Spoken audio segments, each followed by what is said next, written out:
So ordinarily, I would probably just screen here. What I like to do is, we're going to judge for you. We've got 50 teachers, 30 teachers in the room. A lot of judging. A lot of judging. So if it's me in the clinic, what I like to do really, which is a very quick assessment, I'll do this for anybody in the lower half. It doesn't have to be ankle, back, whatever. This is part of every single evaluation for me. Would be just a screen up on your toes and back down. Okay, so we'll skip that entirely because you can't trust the answer ever. They will like force themselves to do the right thing, even if their body is not really doing it. So let's see. Why don't you go ahead and walk past it?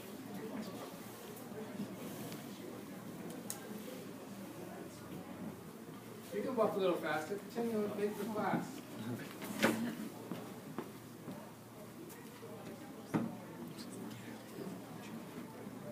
Me too. You just keep on going. I'll try not to fall out of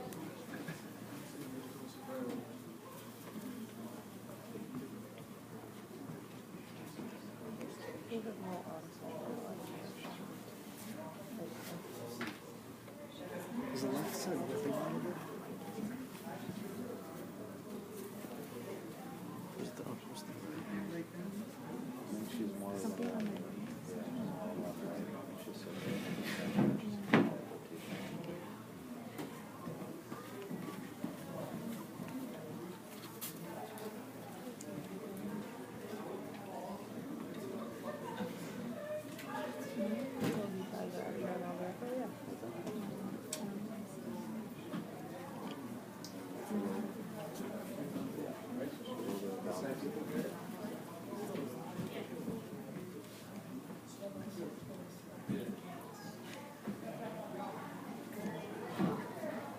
So here's the deal.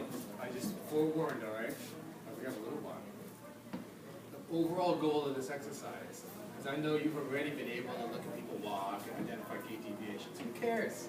I mean, honestly, that's just an exercise for class. I couldn't care less. We're about making difference. So once you see that there's a deviation, in your mind, you should have already jumped to why might that be. And now I'm going to ask you to test it, right, with the skills you already know how to do. And once we figure out that, we'll follow that theory all the way through, and we'll see, can we make that change, and does it make a difference in game? Let me tell you, not every changed impairment changes game, right? That's for sure. And we'll look through. All right, so that's what we want to do. But first, let's get some observations. From the side people, did the navicular stay the same, or did it actually go down after foot flat? It went down after foot flat, right? Is that normal? No. Not at all. So what do we know? Is she excessive internal or not enough internal? Excessive internal. Okay. Did she dorsiflex or not? Not really. She didn't really get past 0 degrees of dorsiflexion, maybe. Okay. Were her knees flexing? How much? 5 degrees. Okay, what was normal? 15 at least, right? If you're wearing high heels, you're doing more. Okay. So, and what else? Oh yeah, hip. Did she extend her hip or no? Not really. Like she might have gotten to 0, right? Okay, let's take the knee observation first. She flexed to about 5 degrees or some degree. What's your theory? Why might she only be flexing 5 degrees? There could be at least 2 answers. Weak quads, okay. And let's go back to remember my circle of 4 things? First is the passive structure, then the active, and then neuromotor, and then, all right. So weak quads would be the active box. How about on the left side? What's a passive structure that might be limited, that could cause her to walk in less knee extension? Not enough dorsey. Okay, I think we can test this. Right? What's your name? Casey, come on, let's test. What's your name? Aaron's going to test and see how much dorsiflexion you have, but I might check. Okay. All right, go ahead. Let's find out. Ankle, it was about the same on both sides, right? Let's just call it. Go ahead, line. He was testing to see where it goes.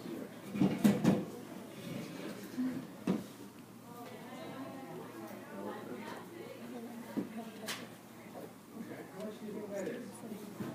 10, 8? Maybe 10?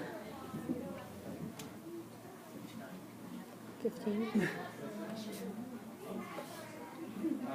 No one has Is 10 it good though. enough? No. No, it's not good enough.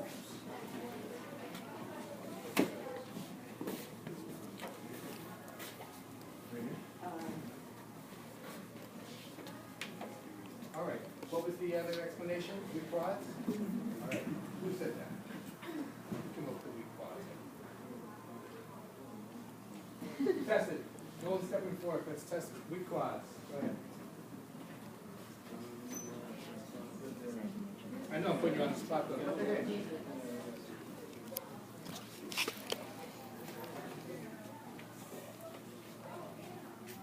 Hold on a second. Just a slide back just a little bit.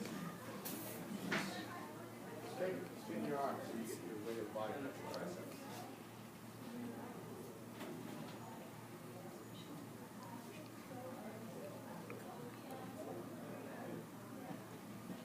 Whose green thing is this? Is that Robert? We're gonna stick it under your thigh.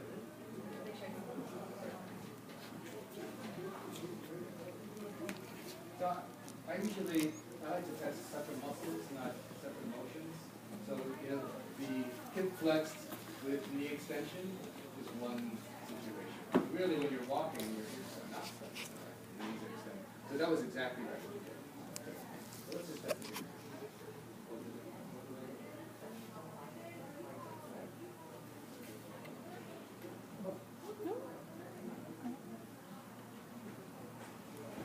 Good. But I'm going to say we because quads are big and strong. I should be able to push on it harder.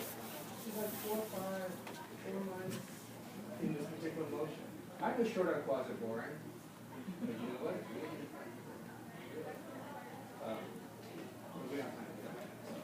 to do that. Okay, how about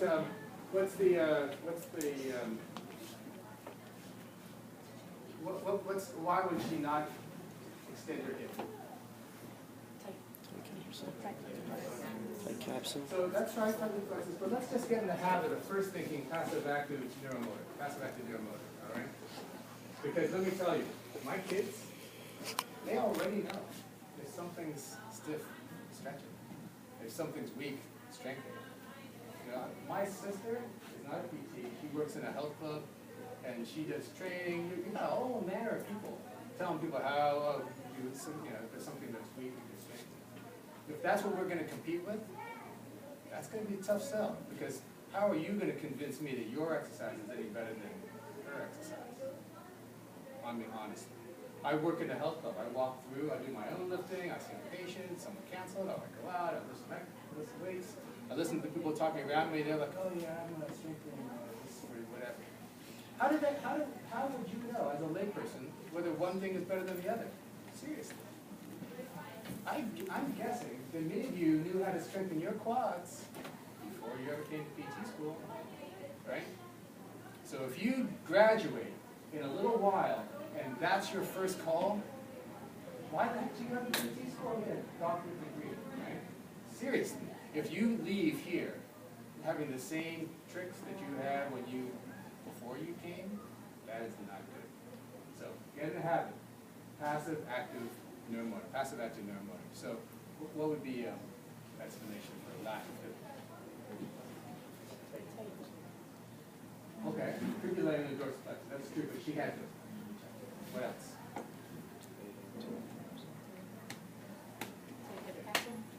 Tight hip capsule, that's possible. Want to check it? Line your stomach. Let's just check it real quick. What else? What else? You just took spine. Let's see it stretch and see how far I can take you along this road. Lack of posterior rotation of the innominate. Actually, not, is that posterior? No, it's anterior rotation. Lack of anterior rotation of the arm. Okay, cool. Nice. This group is good. And if you had to go another step, what else? Lack of lumbar extension. Going anterior. Okay, lack of lumbar extension. In between there, between the ilium, yeah, you'd have some kind of same motion. Yeah, I think that's what you're talking about. Anterior ilium. But on top of it, Is she limited at all? Who? I need it.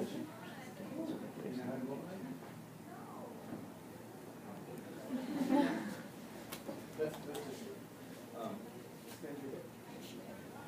I'm not doing this because she's weak, and I think that's not what I think. I'm just doing this to show you the connection between limitation and strength and function. Hold right there, hold. What's your name?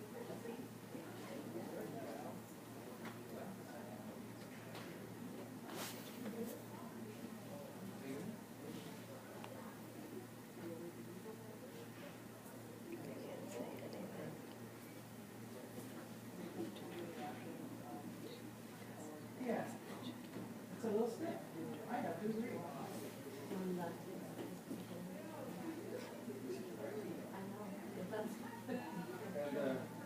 And on this side, if you observe, I should be able to get her foot to her other leg. Right? That would be. I know they say 45 and 45 is all handle, but everybody does that works. No disrespect to handle. See, on this side it goes. I dance with what's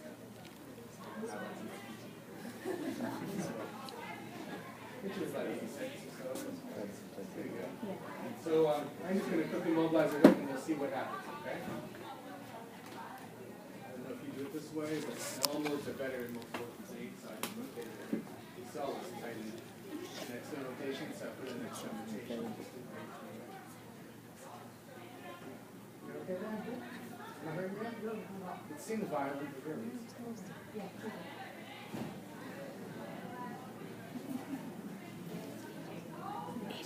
Can you see it?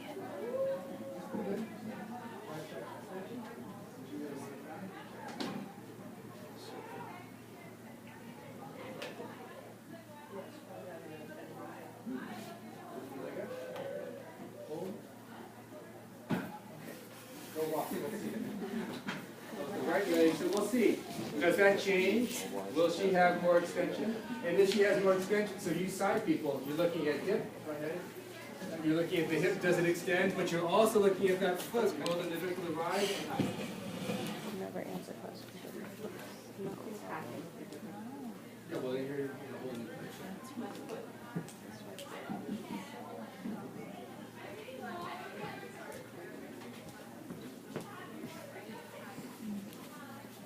Hip extension, I know, but. All right, knee, knee. Not I that. didn't see a single thing that you did. If it's a maybe. Couldn't see anything. All right.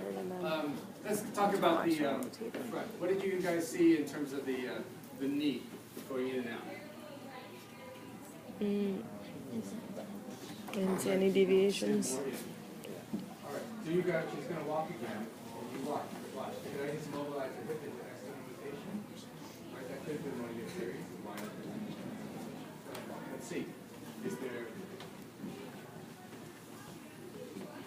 Some internal rotation.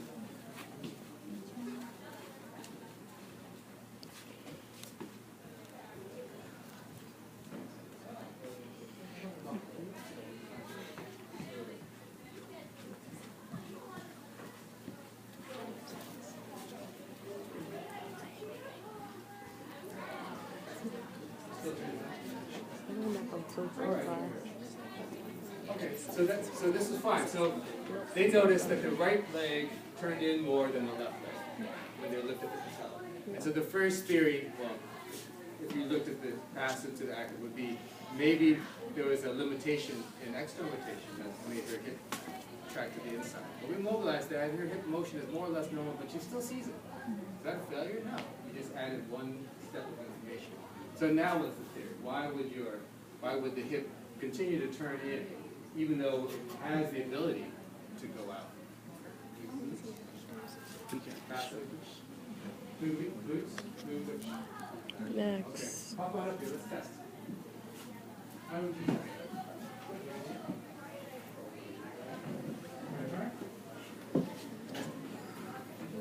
You go through the knee. Just go max. Because earlier I